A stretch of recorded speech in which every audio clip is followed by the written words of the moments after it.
Okay, so let's begin by taking refuge and generating the enlightened attitude and the four miserable. Until I have reached full awakening, I take refuge in the Buddha, the Dharma, and the Supreme Assembly. By means of beneficial actions such as generosity, may I attain enlightenment in order to benefit beings. Until I have reached full awakening, I take refuge in the Buddha, the Dharma, and the Supreme Assembly. By means of beneficial actions such as generosity, may I attain enlightenment in order to benefit beings.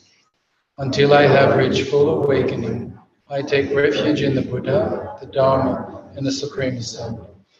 By means of beneficial actions such as generosity, may I attain enlightenment in order to benefit beings. May all beings find happiness in the cause of happiness. May they be free from suffering in the cause of suffering. May they not be separated from the perfect happiness that is free from suffering. May they abide in great equanimity, free from attachment and aversion to those near and far. May all beings find happiness in the cause of happiness. May they be free from suffering in the cause of suffering. May they not be separated from the perfect happiness that is free from suffering. May they abide in great equanimity, free from attachment and aversion to those near and far. May all beings find happiness in the cause of happiness. May they be free from suffering in the cause of suffering. May they not be separated from the perfect happiness that is free from suffering.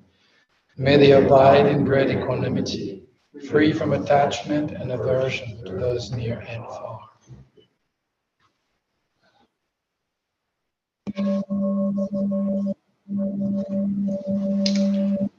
Let's take a moment to fully appreciate the situation we're in, the freedom we have, the fact that we decided to carve out some time in our very busy schedule just to come here and meditate with our mind. Whatever belongs to the past has no importance whatsoever, it's gone.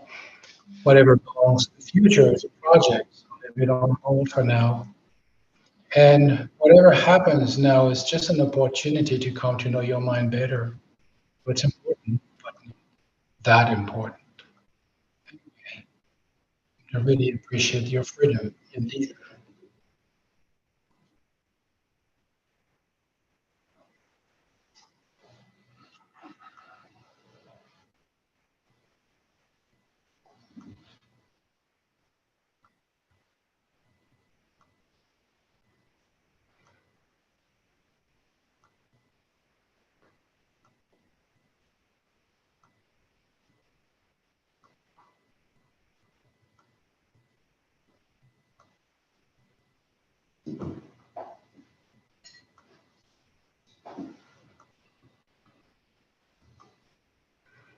As we're sitting in silence, three elements will be important. The posture first, the way we sit, that has a direct influence on the state of our mind.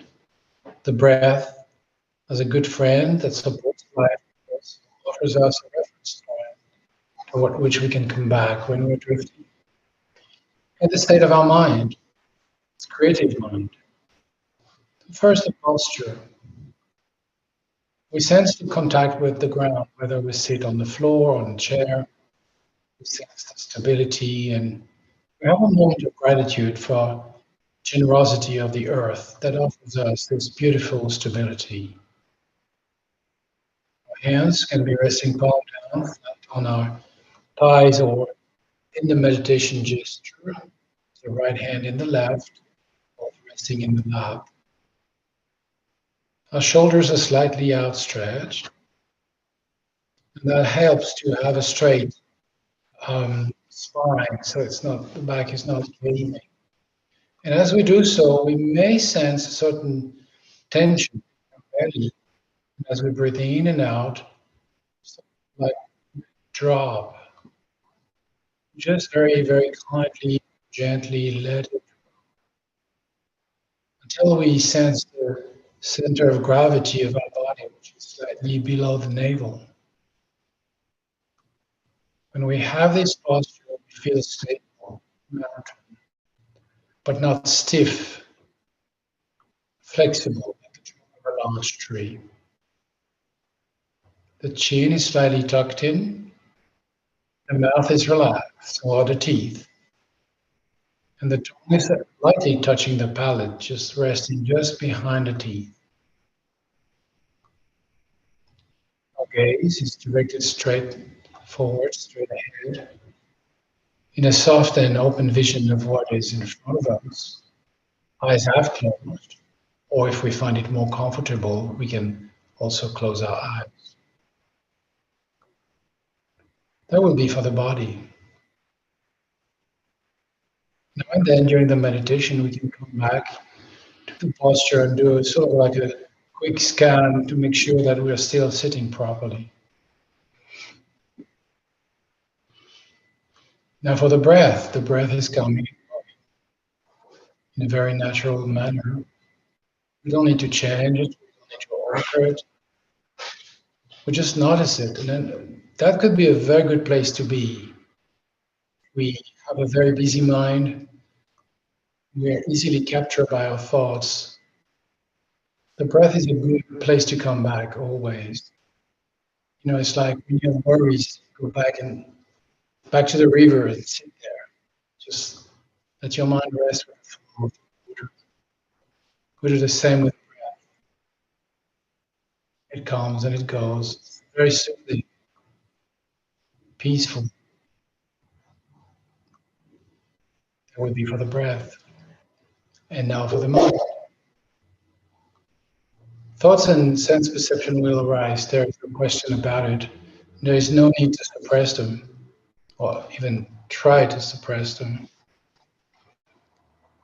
But this being said, we don't need to follow them endlessly in um, train of thoughts, one bringing another one, and so on and so forth. So, even though we don't suppress the thoughts in the sense perception arise, we notice them and we let them go.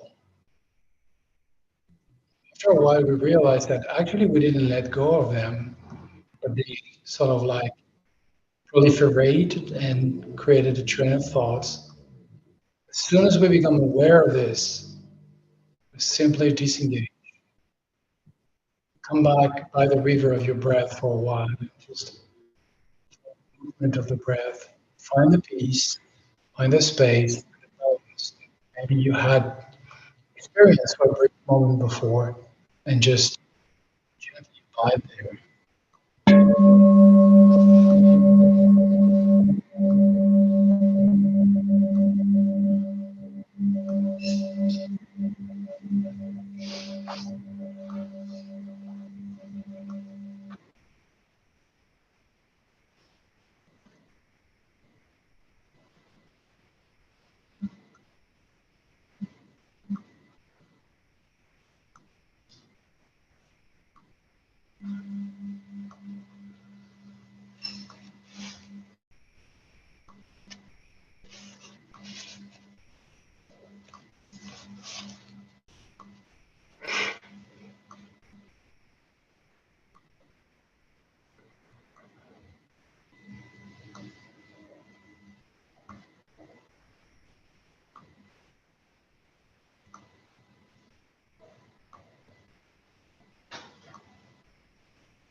Feel free to move or stretch a bit if you need.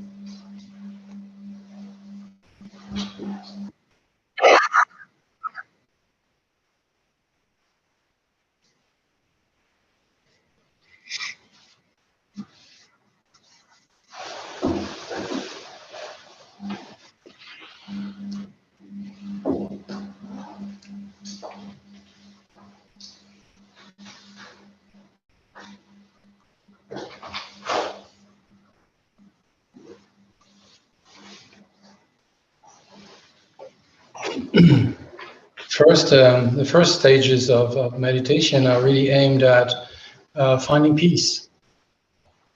That's the real purpose of calm abiding. Finding peace from a mind that is constantly running after thoughts and concepts, projecting ideas towards the past, the future, regarding interaction, society, people, family, what. And so come to a point of peace doesn't mean to sort of like nullify all of this, like make it disappear. That's not the idea. The idea is you step back, like let's say if you were under a waterfall, be crushed by the water. You just step back, and then you can really have a clear perspective on what a waterfall is, what your position is. And then definitely you find some sort of peace. And peace is accompanied with a sense of spaciousness and ease, well-being, more important, a sense of clarity, precision, sharpness. Um, Waterfall is still falling, the water is making noise, but you're not such of like directly trapped into it. You're sort of, you have a little distance. And in all the sutras and a lot of beautiful texts like the Buddhacharya Avatara of Shantideva, there is a praise of solitude in the sense of stepping. And you know, whenever I read this chapter in the Buddhacharya Avatara talking about solitude, I feel this sort of like longing. You know, we all have, you know, busy life. We have all sorts of things we have to do, and so on and so forth. There is a part of us that's sort of aspiring to, I don't know, what maybe Thoreau described, and finding, you know, golden dawn, the place of simplicity and serenity, where we could just simply be, you know. And sometimes it's possible. Sometimes it is not possible to step back. We have responsibilities and so on and so forth.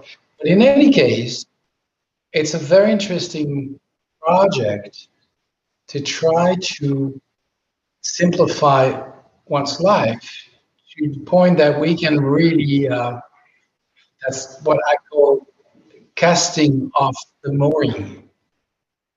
You know, when you're tethered to the pier as a boat, you cast off mooring, and you're not tethered by all these things. So maybe in our life, physically, it's to begin with like difficult, maybe impossible, but we can have a 5-year plan. You know, it doesn't harm to have a 5-year plan aiming at the simplification, frugality, to be less dependent on stuff and people, because obligations, you know, if you're really honest with yourself, if you look at them, it's a two-way commitment. There is a need of the people, and obviously, if you are like a mother of a young child, then there's no option for now, at least for quite some time. You have to be available. But there's, in other situations, you know, there is also your involvement, like they need me. So said the one who likes to be needed. So we sort of like add to this tether the weight of I need to be needed. So this has to be observed, and try to cultivate an attitude of Needed, I'll be present. Not needed, I'll be in my um, sacred place, my retiring place, my golden pond. I'll be there. Not cut. If you need, just call. And then, you got a friend, just call. And so you're here, you're willing to help, but you're also willing to enjoy solitude. And once I had a dream that I was in Tibet, and I was part of a monastery, and there was a long procession. We were going somewhere, and then I felt that was the time for me to die. And so I just told everybody, just keep going, I'll catch up. Not. And then I started walking up the mountains, trying to find a very nice cave facing south. And as I was climbing up the mountain to go to the cave to die, I was just undressing, like just getting rid of all my clothes. And then I arrived at the cave and I sat, and then I just enjoyed the warmth of the sun, and I said, "I'm free at last, free at last." And then I died. This is the most beautiful dream that I had in my entire life. You know. And I tried, to come, well, my life, uh, but try to be free, and cast off the mooring as often as I can. It's not easy because there is this goal. I want to be part of it. Like, so like, oh no, you guys, you do it, and you're like, are they doing it properly? Oh, maybe I could be of help. Why don't they call me? Get rid of that. That's your job. You can do that. Yes, if they need, then sure, you answer, but on as needed basis. Don't overdo it. Sometimes there is this confusion of bodhisattva should be an overbearing parent, like just make sure everybody's okay. Everybody says like we're okay. Well, maybe you could help with issues. No, I want to help. So we don't receive the message of what needs to be done. Very simply, do it, and then just go back to the solitude. Solitude is freedom. Freedom is solitude. If you don't know freedom, you think solitude is loneliness. You can't appreciate it. If you know freedom, you will really enjoy solitude. There is an absolutely beautiful and very, very wonderful taste. It's just like ambrosia, just, like in my dream. Now, it's not easy to do it as we're, caught up in our busy life. Well, we have to have a 5-year plan. How can I be free or more free in 5 years? What are the steps? And also correct this excess in our I want to help, which is just our neurotic need to be recognized as a helper. Just process that, just let it fade away, get out of your system progressively. Answer when needed on a as needed basis, period. Overdo it. But now and then, and this is what we do here every Sunday morning, you can for a short time cast off the morning. That's called meditation. Okay, and that's why I always open the meditation session like, belongs to the past is no important. What belongs to the future has at this point absolutely no importance. And what is happening here has no importance. Aside the fact that it offers you a platform to come to know better your own mind. That's all. Thoughts of me meditating good, me reaching enlightenment, being so bad at meditation, all of that. Nobody cares. You should. And so just be simply, and that's the solitude. You just sit. You're, of course, in a room with a lot of people, but you're on your own. There's no tether. You're free. You're absolutely free. The only reason why you could not be free is because you hold on the thought of what was or what should be and how it should be. But in this present moment, this is totally irrelevant and So that's the way where you can taste right now a sense of solitude, which can be very helpful when you're a mother and you're very busy with a kid and you just like need like me time, just to breathe. So, kindergarten, whatever, takes the kid away for like half an hour.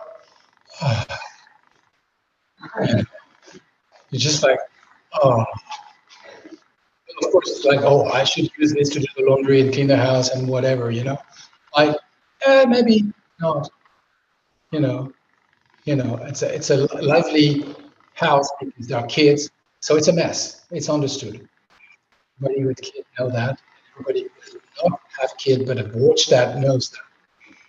So, oh, just for 5 minutes, just go back to the simplicity, and then, like you're on top of the mountain, your cave is opening towards the south, and there is a beautiful that warms your skin.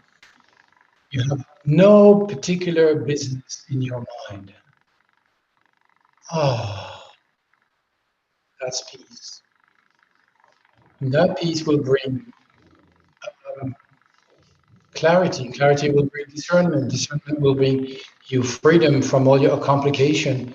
And then eventually this is leading to a full and complete awakening.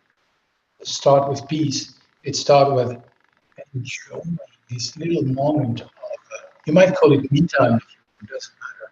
Little moment of solitude where you are just, you are simply your body, your breath, your mind, at ease, relaxing. And all the rest will blossom from that. Don't pollute it with ambition, me reaching enlightenment, or I should recite a mantra, or I should do visualization, or whatever. Just drop that. It has no importance whatsoever when you have this little moment of peace. And then you are married by the mountains. You're like Shantideva in the jungle, like all these great masters who managed to organize that their life in a way that their life becomes this open situation. And I think in our heart, if we can keep this uh, longing for solitude, we're in a good position because we'll think, okay, how can I make it? You know, it will not happen by itself. Okay. Uh, so 5-year plan. How can I make it? And now and then I've tasted this of meditation, and I invite you right now.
Through this marriage, may I attain true omniscience. Then, having overcome all harmful, destructive forces, may I liberate sentient beings from the ocean of existence and its turbulent waves of birth, order.